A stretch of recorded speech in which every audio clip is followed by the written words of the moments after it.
Hello guys, নতুন তথ্য YouTube চ্যানেলের পক্ষ থেকে আপনাদেরকে জানাই স্বাগতম।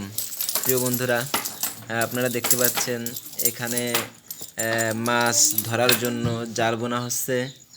এটা হয়তোবা পৌনে পৌনে 1 ইঞ্চি জাল হবে।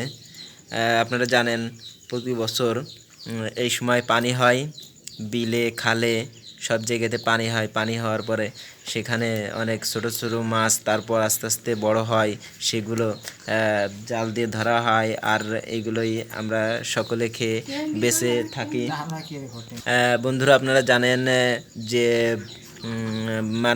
মানুষকে বলা হয়, বাঙালিদেরকে বলা হয় মাছে ভাতে বাঙালি।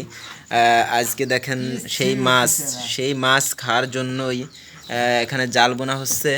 আর কি সুন্দর করে জাল বোনা হচ্ছে আপনারা যদি দেখেন, এখানে খুবই টেকনিকের সঙ্গে জালটা বোনা হচ্ছে। যেমন অনেক পশু পাখি প্রাণী আছে যাদের ভিতরে কিছু কিছু গুণ আল্লাহ রব্বুল আলামিন দিয়ে থাকেন। যেমন বাবুই পাখির ভিতরে যে গুণটা আছে, সে বাসা বানায়, সে তেমন বাসা অন্য কেউ বানাতে পারে না। ঠিক একইভাবে পিঁপড়ের ভিতরে যে গুণ আছে, তারা এত সুন্দর করে তাদের ঘর বানায়। আপনারা যদি তার ভিতরে, সে বাসার ভিতরে যদি গরম সীসা যদি ঢেলে দেন, তারপরে যদি এটা যদি ঠান্ডা হওয়ার পরে যদি উঠান, তাহলে দেখবেন খুবই সুন্দর লাগে, ফুলের মতো লাগে।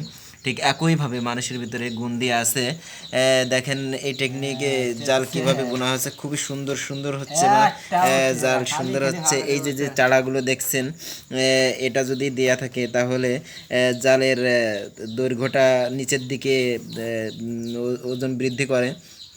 আর মাছ এসে তখন যখনই জালটা টান টান থাকে, মাছটা ভিতরে ঢোকার সঙ্গে সঙ্গেই মাছটা এই জালে বন্দি হয়ে যায়। আর তখনই যে জালটি পাতে, সেই এই মাছটি তুলে এনে নিজের ফ্যামিলির কাছে, আত্মীয় স্বজনের কাছে দেয়, আর ওইটা কুটে রান্না করে, আর খুবই সুস্বাদু হয়। সেজন্য আমরা মাছে ভাতে বাঙালি। ধন্যবাদ গাইস।